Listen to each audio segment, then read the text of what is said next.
దుర్గ గారు నమస్కారం అండి.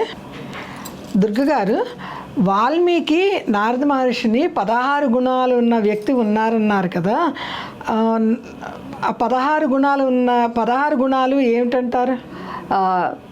నారద మహాముని కౌసల్య పుత్రుడు, దశరథరాజుని పుత్రుడు. శ్రీరామచంద్రుడికి ఈ 16 గుణాలు ఉన్నాయ్యా, ఆయన ఇప్పుడే మన కాలంలోనే ఇక్కడే ఉన్నాడు అని చెప్పారండి. ఆ 16 గుణాల్లో గుణవంతుడు, శక్తిమంతుడు, ధర్మజ్ఞుడు, కృతజ్ఞత కలిగిన వాడు, సత్యమే పలికేవాడు, దృఢవ్రతుడు, సదాచార సంయుక్తుడు, సమస్త ప్రాణకోటి హితము కోరేవాడు, విద్వాంసుడు, సామర్థ్యశాలి, సౌందర్యవంతుడు, ఆత్మవంతుడు, క్రోధమును జయించినవాడు, ప్రకాశవంతుడు, అసూయ లేనివాడు, యుద్ధమునందు దేవతలను కూడా గడగడలాడించేవాడు, అవసరమైనప్పుడు కోపం తెచ్చుకునేవాడు అని ఈ 16 గుణాలని మనకి వాల్మీకి మహామునికి నారద మహాముని చెప్పారు. అయితే రాముడికి 16 గుణాలు ఎలా ఉన్నాయా అని మనం చూస్తే గనక, గుణవంతుడు. రాముడు చిన్నప్పటి నుంచి కూడా వశిష్ఠుల వారి దగ్గర విద్యాభ్యాసాన్ని చేశారు. తర్వాత మన విశ్వామిత్రునితోటి ఆయన యాగ సంరక్షణార్థం వెళ్తున్నప్పుడు ఆయన దగ్గర అనేక విషయాలు నేర్చుకున్నారు ఒక గురువుగా.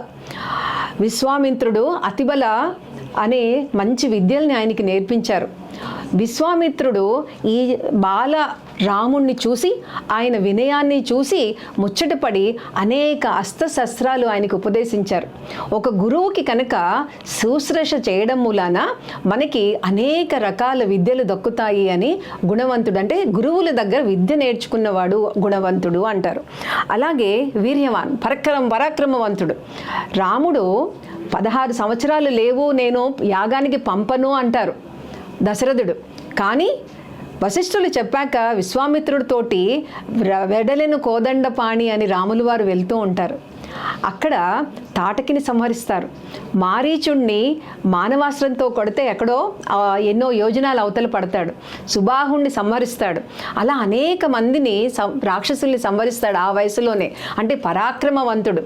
విశ్వామిత్రుడు అంతటి వాడు శ్రీరాముణ్ణి కౌసల్య సుప్రజ రామ పూర్వ సంధ్య ప్రవర్తతే అని కీర్తించాడంటే ఆ బాలరాముడు ఎంత పరాక్రమవంతుడు. ఈ పరాక్రమం చూసి ఆయన అంత ముచ్చటపడిపోయి అనేక అస్త్రశస్త్రాలు ఆయనకి ఇచ్చారు. అలాగే ధర్మవంతుడు తండ్రి ఎప్పుడైతే నాన్నగారు నిన్ను అడవులకు వెళ్ళమన్నారు, భరతుడికి పట్టాభిషేకం అన్నారు అని పొద్దున్న తండ్రి గారు పిలిచి నువ్వు పట్టాభిషేక దీక్ష తీసుకోవాలి అని చెప్పారు. రాత్రి కైక మందిరానికి పిలిచి నువ్వు అడవులకు వెళ్ళాలి అన్నప్పుడు ఆయన ఒక్క మాట అనలేదు. అమ్మా, మీరు సుమంత్రుడితో చెప్పినా ఈ పాటికి నేను అడవులకు వెళ్ళేవాడిని అని చాలా వినయంగా నారబట్టలు కట్టుకుని సన్నిద్ధమయ్యి ఆయన వనవాసానికి బయలుదేరతారు. ధర్మాన్ని, తండ్రి మాటని నిలబెట్టడానికి ధర్మజ్ఞత అంటాం. అలాగే తల్లిదండ్రుల్ని ఎంతవరకు గౌరవిస్తున్నారండి? వృద్ధాశ్రమాలు మనకి అందుకే ఎక్కువ అవుతున్నాయండి. వారి దగ్గర ఉన్న ఆస్తుల్ని దౌర్జన్యంగా తీసుకుంటాము. ఇవన్నీ ఎంత బాధాకరమైన విషయం అండి. రామాయణంలో ఈ కొన్ని విషయాలు మన యువతకి కనుక వెళ్తే నేను అనుకోవడం వాళ్ళల్లో మార్పు వచ్చి వృద్ధాశ్రమాల సంఖ్య తగ్గుతుందండి. ఇది యువతకి చేరాలి అనేసి. అనుకూలం లేని వాళ్ళు ఎక్కడో దూరదేశాల్లో ఉండి తల్లిదండ్రులని ఇలా డబ్బు కట్టి వాళ్ళకి వసతులు చేయిస్తాం వరకు ఒక సమంజసమే ఉండి వాళ్ళ ఆస్తులను తీసుకొని వాళ్ళని నడి రోడ్డు మీద గెట్టేసే వాళ్ళకి రామాయణం ఎంత ఉపయోగపడుతుందండి? కలియుగం కాబట్టి స్వార్థం ఎక్కువైపోతూ ఉంటుంది. నాకే అన్ని, నాకే నాదే అనేసి. ఇంత అన్యాయమా అండి? నాదే అన్యాయమా? అలాగే ధర్మజ్ఞుడు చెప్పాక కృతజ్ఞత అని చెప్తాడు. కృతజ్ఞత అని నారదుడు. రాముణ్ణి చూస్తే గుహుడు చిన్న సాయం పడవిలో నదిని దాటిస్తాడు. కానీ ఎంత కృతజ్ఞత చూపిస్తాడంటే తన పట్టాభిషేకం సమయంలో హనుమంతుల వారిని పంపించి, హనుమ గుహుడిని తీసుకురా పట్టాభిషేకానికి అని అంత ప్రత్యేకంగా తీసుకొచ్చి కృతజ్ఞత చూపిస్తాడు. అది సంస్కారం.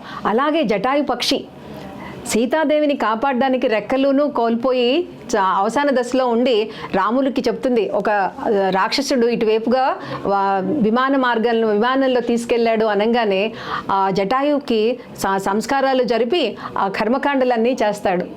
11 రోజులు దీక్షతో ఉంటాడు. అది కృతజ్ఞత. అలాగే సత్యవాక్కు. రాముడు ఎప్పుడూ కూడా అబద్ధం చెప్పలేదు. ఏ కష్టాలు వచ్చినా కానివ్వండి, బాలిని అడుగుతాడు నన్ను ఎందుకు చంపావు అనేసి. అప్పుడు కూడా ఆయన చెప్తాడు, నువ్వు ధర్మాన్ని పాటించకుండా అధర్మంగా ఉన్నావు, ఈ మొత్తము రాజ్యము కౌసల్య దేశం కాబట్టి ధర్మాన్ని రక్షించే బాధ్యత నాకు ఉంది కాబట్టి నీకు వానరుడికి నాకు మధ్యన వేటే ఉంది, యుద్ధం లేదు కాబట్టి నిన్ను చంపాను అని చెప్తాడు. అది అలాగే ఇంకొక విషయం ఏంటంటే భరతుడు అయోధ్యకు వస్తాడు. భరతుడు అయోధ్య నుంచి రాములు వారు ఉన్న పర్వతం దగ్గరికి వస్తారు. వచ్చి మన పంచవటి దగ్గరికి వచ్చి నువ్వు వెనక్కి తిరిగి రావాలి అని రాముణ్ణి అరణ్యంలో వేడుకుంటాడు. అప్పుడు రాముడు అంటాడు, నాన్నగారు లేకపోయినా ఆయనకి ఇచ్చిన మాట సత్యం, నేను పాటించాల్సిందే, నేను రాను అని చెప్తారనమాట. సో సత్యవాక్కు పరిపాలకుడు. అలాగే చారిత్రము కలవాడు. చారిత్రము అంటే కనుక చక్కటి నడవడిక. అది చిన్నప్పుడు వశిష్ఠుల వారా విశ్వామిత్రుల వారా తల్లిదండ్రుల్ని పూజించడమా, గురువుల్ని సేవించడమా, ఏ విషయంలో చూసినా రాముల వారి నడవడిక ధర్మము. ఆయన నడుస్తుంటేట ఒక కాలు సత్యము ఒక కాలు ధర్మము నడుస్తోందని చెప్తారట. అంతటి ధర్మాన్ని పాటించిన వాడు. అలాగే దృఢవ్రత అంటే గట్టి సంకల్పం కలిగిన వాడు. అది వనవాసానికి వెళ్ళిపోవడమైనా, వారధి కట్టడమైనా, రావణుడిని సంహరించాలి అంటే నువ్వు మానవుడివి, ఎలా వెళ్ళగలవు? వెళ్తాను. వారధి కట్టగలను. దశకంఠుడు రాక్షసుడు, వాడు రావణ బ్రహ్మ సంహరించగలని దృఢవ్రతం. అంత దీక్షగా అతను దృఢంగా అనుకోగలిగిన రాముడు అంటారు. అలాగే సర్వభూత హితేషు అంటే సర్వభూతాలు ప్రాణులన్నిటివి అంటే అవి మామూలు పక్షుల వన్యమృగాల ఎటువంటి వాటికైనా అన్నీ కూడా క్షేమంగా ఉండాలి అనే కోరుకునేవాడు. ఎందుకు అంటే చిన్న చిన్న వానరులను కూడా పట్టాభిషేకానికి ఎంతో ప్రేమగా పిలిచి తీసుకెళ్తాడు ఆయన. అంటే అన్నిటినీ గౌరవించే అన్ని పక్షుల వానరుల పశువుల జంతువుల హితవు కోరే వ్యక్తి ఎవరు అంటే రాముడు అనేసి చెప్తారు. అలాగే విద్వాన్ సర్వశాస్త్రాల్ని వేదాంగాల్ని ఉపనిషత్తుల్ని అవపోసన పొట్టినవాడు, తెలిసినవాడు రాముడు. అలాగే సమర్థుడు. ఎంత సమర్థుడు కాకపోతే ఆ యొక్క ఖరదూషణాదులు శూర్పణఖ సోదరులు 14,000 మంది రాక్షసులు వస్తే, లక్ష్మణ వదినని నువ్వు సీతని జాగ్రత్తగా చూసుకో, నువ్వు యుద్ధానికి రావద్దు, నేను చేయగలను అని 14,000 మంది రాక్షసుల్ని ఒకే చేత్తోటి చంపగలిగిన మహా సమర్థుడు రాముడు. అంత సమర్థుడు కాబట్టి. అలాగే ప్రియదర్శన. రాముణ్ణి చూస్తుంటే ఇంకా చూడాలనిపిస్తుందిట.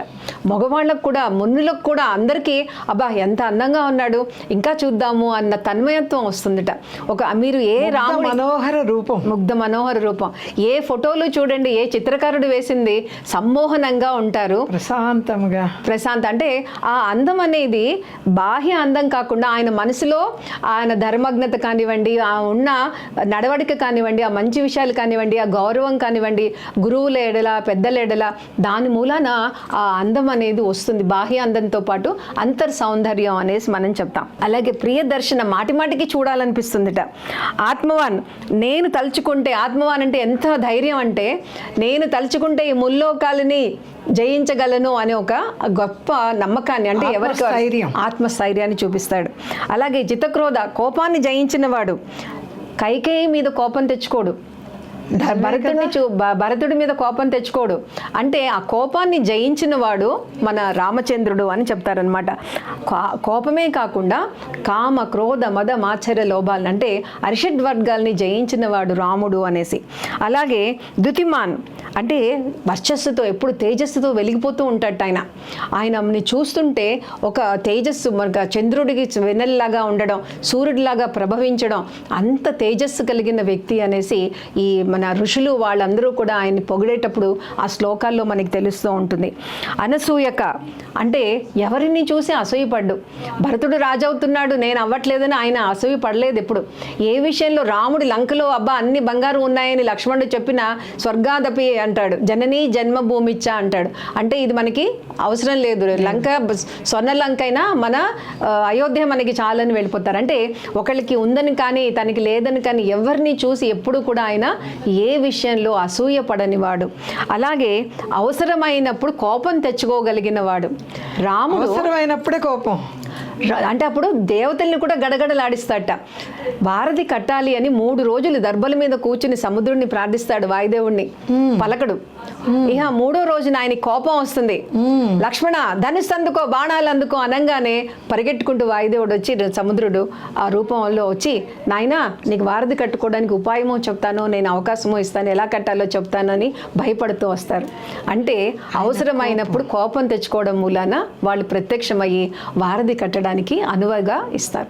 సో ఇవన్నీ కూడా రాముడిలో ఎన్ని గొప్ప విషయాలు, ఎన్ని గొప్ప గుణాలు ఉన్నాయి అనేది నారదులు వారు మన వాల్మీకి చెప్పడం మూలాన ఆ రామాయణంలో అవి చదివితే ఈ 16 గుణాలు మనలాంటి వాళ్ళని చూసి, అబ్బా నా కొడుకు కూడా కొన్నన్నా ఇలాంటివి ఉంటే బాగుండు కదా అని ప్రతి తల్లి అనిపిస్తుంది, ప్రతి భార్యకి అనిపిస్తుంది, ప్రతి కొడుకుకి అనిపిస్తుంది.